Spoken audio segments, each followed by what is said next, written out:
asked too because if you recall, Kovalev, he felt he was wronged in that first fight with Ward, and he talked a lot. He talked more than normal for the rematch. Do you see something similar with Gennady Golovkin? Well, you know, it's all psychological warfare at this stage of the game, right? And so in that aspect, yeah, you know, you're always going to try to pump it up one way or the other, and you know, there was a kind of a protest that Triple G's camp made regarding the stacking, right? So kind of give you a little bit insight of what I've gone through.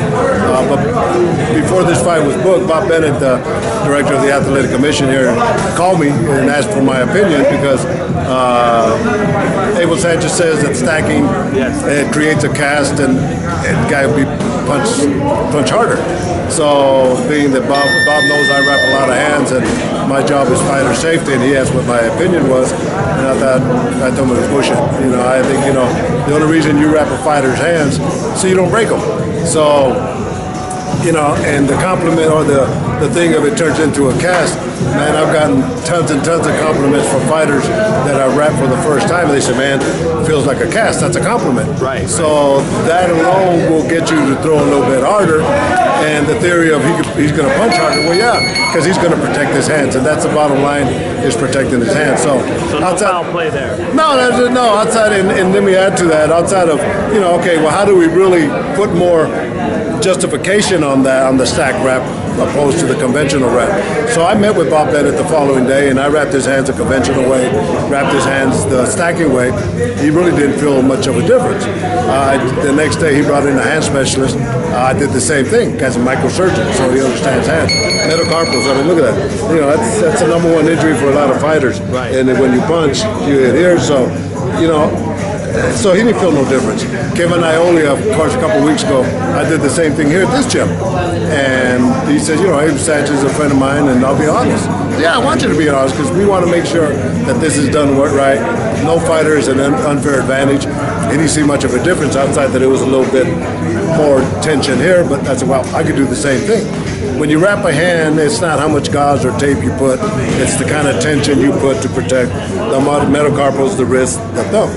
Now, as long as the tape, the rule book calls 1 inch away from the knuckles. As long as, you know, you stack it, you tape it the way you want to your fighter's preference. As long as from here to here, it's 100% gauze and padding, and the fighters are equal to that.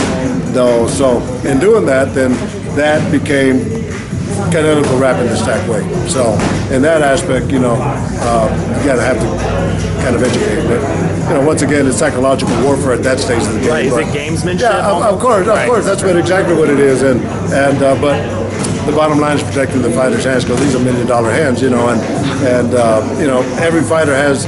Every cut man or every trainer has a basic foundation on wrapping hands, but everybody tweaks it here and tweaks it there. Well, same thing goes with that, you know, and bottom line is protecting the hand. If you were to expect cuts and bruises to play a part in this fight, which fighter do you think? Oh, you do? Why? Explain. Yeah, well, it's only because of the new strategy of fighting. I'm saying if Canelo comes in with this, it's going to be a toe-to-toe fight. I think, you know, I don't think you'll see a lot of setups, and well, you will setups because they're top of the line, but they're going to be cracking each other, no doubt about it. So, you know, me as a cut man, I don't look to see who's going to win, who's going to lose, what are the probabilities of cuts and swelling. But, you know, Triple G always has to have some work done on him.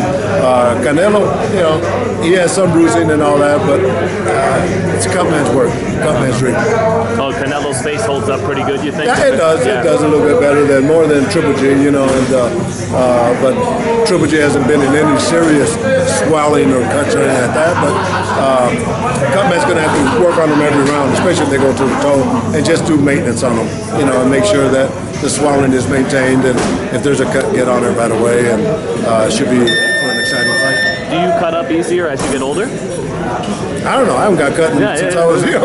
I don't know. That's you know, there's a lot of theories, you know. And there's it's all in the punching. You know, we were talking about it.